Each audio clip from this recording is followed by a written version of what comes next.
নির্বাচন কমিশনকে কেন্দ্র করে একটা ঝামেলা পাকানো হচ্ছে, এটা দীর্ঘদিন থেকে খেয়াল করছি এবং আমি নিয়মিতভাবে আমার এখানকার ভিডিওতে বলেছি, আমি টকশোগুলোতে বলছি, এনসিপি বেশ কিছুদিন থেকে এই নির্বাচন কমিশনের অধীনে নির্বাচন হতে পারবে না এই আলাপ তুলছেন। এবার এনসিপির হয়ে যিনি সরকারে আছেন, দুজন আছেন, আসিফ মাহমুদ সজীব ভুঁইয়া এবং মাহফুজ আলম, অনেকে প্রতিবাদ করবেন তারা কি এনসিপি। যাই হোক, ওই তর্কে এখন ঢুকছি না। জনাব আসিফ মাহমুদ কয়েকদিন আগেই প্রস্তর যুগে স্বাগতম বলে এনসিপির মতো করে স্টেটাস দিয়েছেন। এবার তিনি আবারও এমন একটা দাবি তুলেছেন যেটা very much aligned two NCP. তারা কীভাবে প্রেক্ষাপট তৈরি করছেন আমি জনাব আসিফ মাহমুদের বক্তব্যেও আসবো। প্রথম তারা নির্বাচন কমিশনের বিরুদ্ধে অনাস্থা তুলেছেন যখন ঢাকার দক্ষিণের মেয়র ইস্যুতে নির্বাচন কমিশন কেন ইশরাক হোসেনের বিরুদ্ধে আপিল করেননি। হ্যাঁ, আপিল করা ফরজ, আপিল করতেই হবে। আপনি কোনো রায় পছন্দ করতে পারেন না এবং পছন্দ করে আপিলে যাবেন না, সিদ্ধান্ত নিতে পারেন না বলে আমাদেরকে শেখানো হলো। এবং আপিল ইশরাক জিতেছেন মামলায়, তার মানে আপিল হচ্ছে ইশরাকের বিরুদ্ধে, তার মানে সেই নির্বাচন কমিশন এবং জনাব তাপসের পক্ষে তারা ফাইট করবেন না, ইশরাক মেয়র নন, তাপস মেয়র, ইত্যাদি ইত্যাদি উদ্ভট সব কথা। এবং এই উদ্ভট পয়েন্টকে সামনে এনে যখন নির্বাচন কমিশনকে সরিয়ে দেওয়ার কথা হচ্ছিল, তখন বোঝা যাচ্ছিল একটা ঘোট পাকানো হচ্ছে। সেই ঘোট পাকানো বাড়ছে এখন ধাপে ধাপে। এরপর আসলে প্রতীক নিয়ে সমস্যা। শাপলা প্রতীক চান এনসিপি। নির্বাচন কমিশন জাতীয় ফুল বা প্রতীক এই ধরনের একটা সব কথা বলে এটা থেকে সরে আসার চেষ্টা করছিলেন। তারা তখন যুক্তি দেন, আমরা এনসিপির ক্ষেত্রে দেখছি যে যাতে ফল কাঁঠাল তো কারো প্রতীক আছে, আমাদের ফুল হতে সমস্যা কোথায়। আর শাপলা কোনো জাতীয় প্রতীক না, এটা জাতীয় প্রতীকের অংশ। এবং এটাকে ভিত্তি করে যেন সার্জিস আলম, আমার যদি ভুল না করে থাকি, তার স্টেটাস নিয়ে নিউজ হয়েছিল।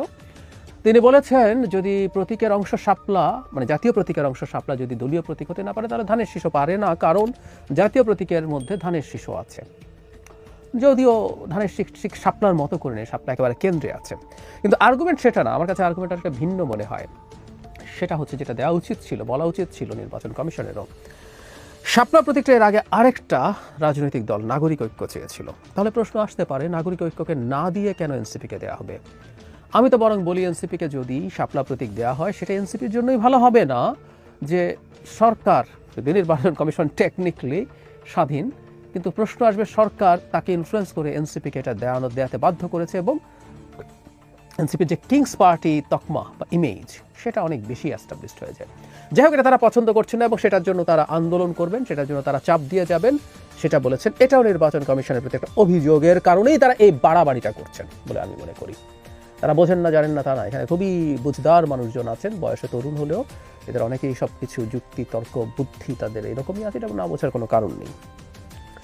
এবার আরেকটা জিনিস সামনে আনা হলো এবং সেটা নিয়ে জনাব আসিফ মাহমুদও মাঠে নামলেন। সেটা হচ্ছে নৌকাকে কোনোভাবে নির্বাচনী প্রতীকের তালিকায় রাখা যাবে না বলে বলছে। তারা বলছেন যে এটা একটা অভিশপ্ত মার্কা, তাই এটা রাখা যাবে না। এখন নৌকা নিয়ে যে যুক্তিটা নির্বাচন কমিশনের পক্ষ থেকে দেওয়া আছে আমি এক্স্যাক্টলি পড়ি।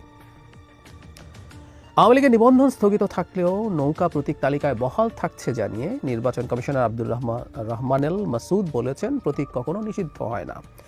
দল বিলোপ ঘোষণা করলেও প্রতীক সংরক্ষণে রাখা হয়, প্রতীকের মালিক নির্বাচন কমিশন। মানে বেসিক্সটা এরকম হচ্ছে যে আপনি যদি ইভেন আওয়ামী লীগ যদি নিষিদ্ধ হয়ে যায় বা তারা নিজেরা যদি তাদের দোকান বন্ধ করে দেয় তাহলেও নৌকা থেকে যাবে, কাগজে কলমে এই নৌকা প্রতীকটা অন্য কেউ নেবে।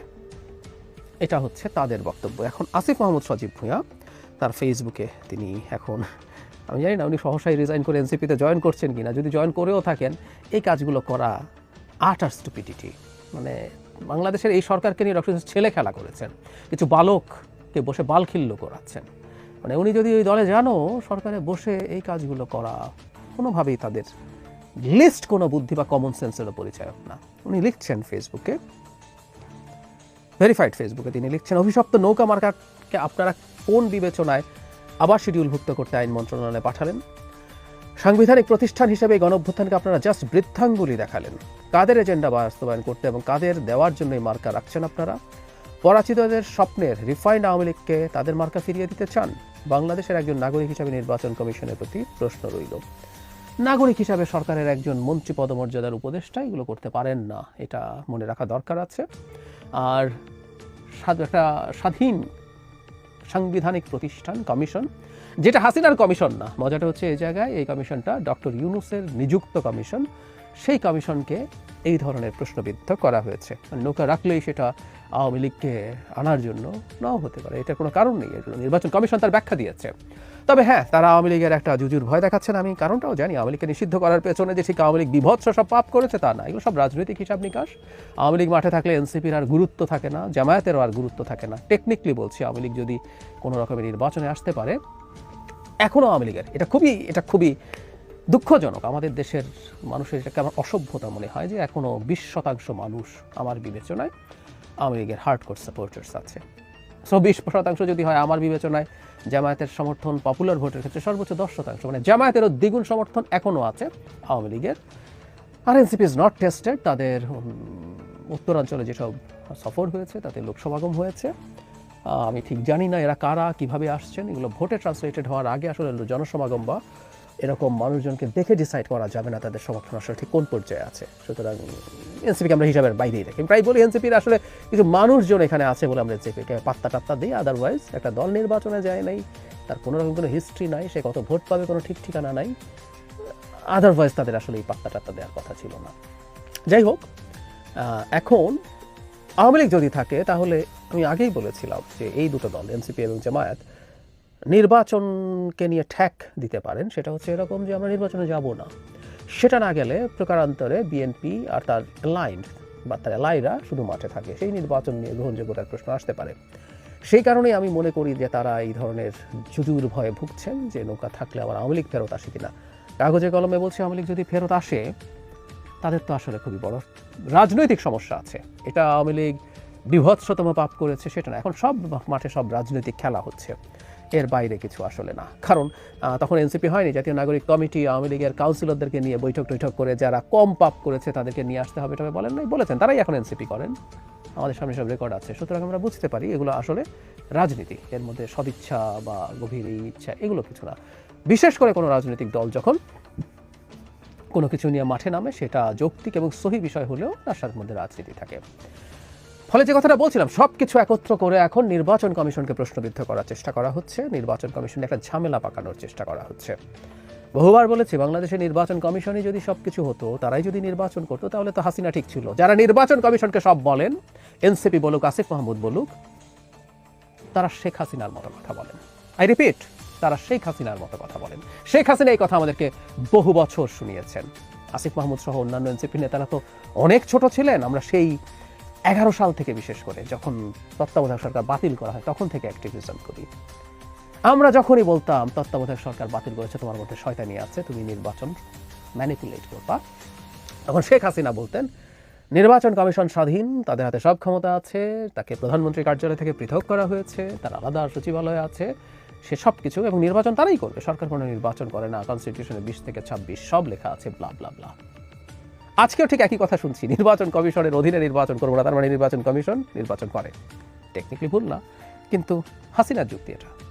বাংলাদেশে আমি আগেও বলেছি, আবারও বলছি, নির্বাচন নিয়ে যদি কোনো সংশয় থাকে, নির্বাচন যদি খারাপ হয়, তার প্রধানতম দায় ডক্টর ইউনূস সরকারের। সরকার চাইলে ভালো নির্বাচন হবে, সরকার চাইলে ভালো নির্বাচন হবে না।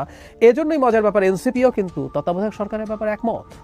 তারাও তত্ত্বাবধায়ক সরকার চায়, বিএনপি চায়, সবাই চাই, এমনকি আওয়ামী লীগও এখন চায়। আওয়ামী লীগ যদি থাকতো, তারা যদি নির্বাচন করত, তারাও আসলে তত্ত্বাবধায়ক সরকার চাইছে, অলরেডি প্রকাশ্যে তারা বলেছে। সো এটা ইউনিভার্সালি আছে, তাতেই বোঝা যায় নির্বাচন কমিশন আসলে ম্যাটার করে না। কিন্তু এটা কেন করছেন তারা? কারণ তারা নির্বাচন বানচাল করার একটা পরিস্থিতি বা পিছিয়ে দেওয়ার একটা পরিস্থিতি তৈরির চেষ্টা অন্তত কারো কারো মধ্যে আছে। আমি আগে বলেছি, চাপগুলো দেওয়ার মাধ্যমে কিছু ল্যাভারেজ অর্জন করার চেষ্টা যদি হয়, দ্যাটস ফাইন। আমরা শুনি যে তারা বিএনপির কাছ থেকে সিটের ছাড় চান বা আরও কোনো নেগোসিয়েশন থেকে থাকতে পারে, I am not confirm about that. কিন্তু যদি সেটা হয়ে থাকে, ঠিক আছে, নির্বাচনে একটা ইস্যু দিয়ে চাপ তৈরি করে আরেক দল থেকে ল্যাভারেজ চাওয়ার চর্চাও আমি গণতান্ত্রিক পেরিমিটারের মধ্যে রাখি। কিন্তু এটাকে যদি ওই রকম চেষ্টার অংশ করা হয়, আমি সে আশঙ্কা বোধ করি, জেনে হোক, একটা অংশ হয়তো বোঝেনি না, কিন্তু একটা অংশ যদি জেনে বুঝে নির্বাচন পেছানো বা বানচাল করার খেলায় যারা আছেন তাদের সাথে অ্যালাইন্ড হন, এটা বিভৎস পরিস্থিতি এবং এনসিপি রাজনৈতিক দল হিসাবে খুবই বিপর্যয়ের মধ্যে পড়বে বলে আমি একেবারেই নিশ্চিত।